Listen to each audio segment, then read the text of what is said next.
Okay, let's take a look today at Anastasia State Park, right near St. Augustine. Anastasia State Park is located right next to St. Augustine, Florida, as you can see here, right on the Atlantic coast. Of course, one of the great things about the state park is you're right near the beach. You're on a barrier island. This is what the beach looks like. A great thing, one campground loop is within walking distance. I would say the other ones, it's kind of a long walk. Bike ride is better, or, we're driving a few minutes. It's a little bit long, but, it's an enjoyable walk or a bike ride from the other loops. So, of course, you're right in St. Augustine, too. All kinds of things to do in St. Augustine. Okay, the park has a nice camp store, as you can see, and there's also a place where you can rent kayaks, canoes, sailboats, and other things, as you can see there also. Okay, next we're going to show you the campground map and then take you on a tour of the campground, some of the loops, and some of the things to see. Okay, now we're in Coquina Camp Loop. Take a quick look at this loop, 106 to 139.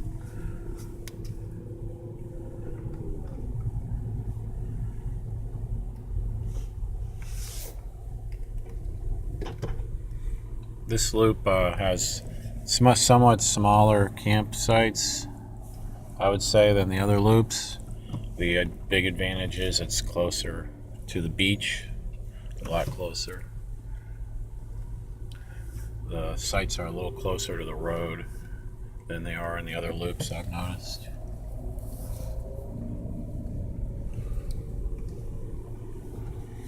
So there's an empty one. I see, that's pretty typical.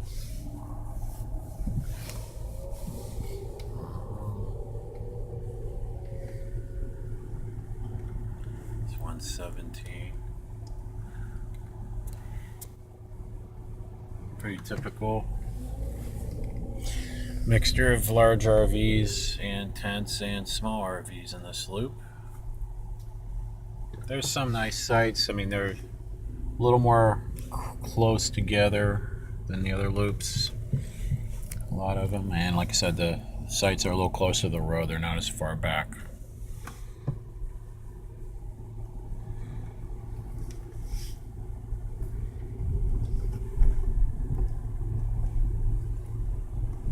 So you're not seeing all of them, but you're getting the idea. Very well shaded, which something you notice about all the sites, really at every loop that I've seen. This is the shadiest campground as far as the sites that I've ever seen. Lots of shade.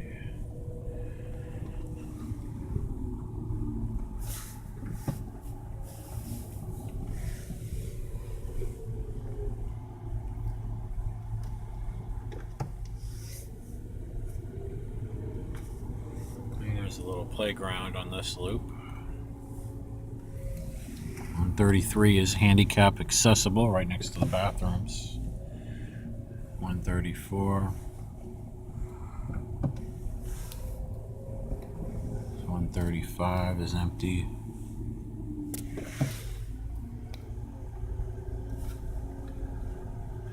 Just about out.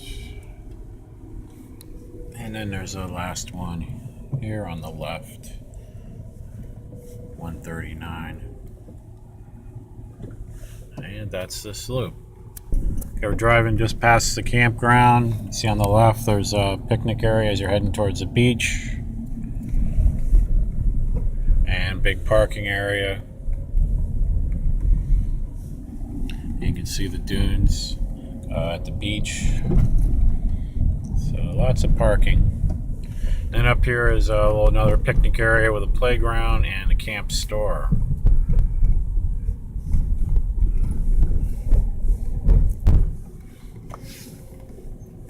So there's a playground, another pavilion, and camp store.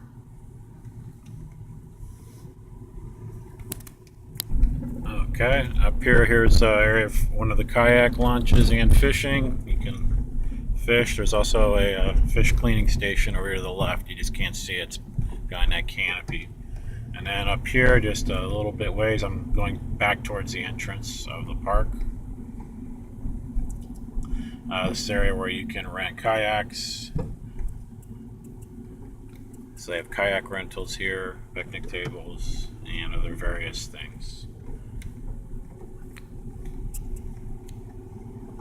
It's another place to launch.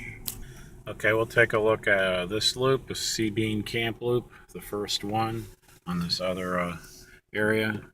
This is really for only tents and very small RVs.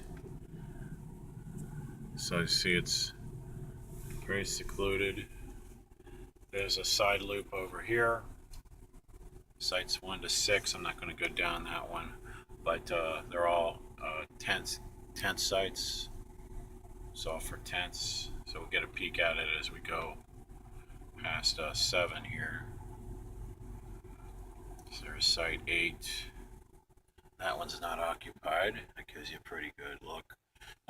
Fairly small sites, but also very private. Okay. So again, we're going now further down the loop. There's nothing in this part of the loop. So it's kind of spread out, scattered. All right, now we're going back into some loops. There's site 10. A bunch of people. Site 11. Okay. Yeah, everything's on the right. There's no sites on the left. Site 13. Site 14. And that's where your shower house is. And then just a couple more before you get to the road. Site 15. And all we've seen are tents so far. Site 16. Again, these are small. It'd be hard to get an RV in here, even a small one. I did see a pop-up here yesterday that they smashed in here. Last site 16. Okay, so as you're going down the road, now we're going down the road. We're going to go to the loop I'm on now. This is the second to last loop. This is not real close to the beach at all. It's a decent bike ride, about 5-minute bike ride. So this is Sea Urchin Loop. This is pretty typical of all of these loops that have larger RVs.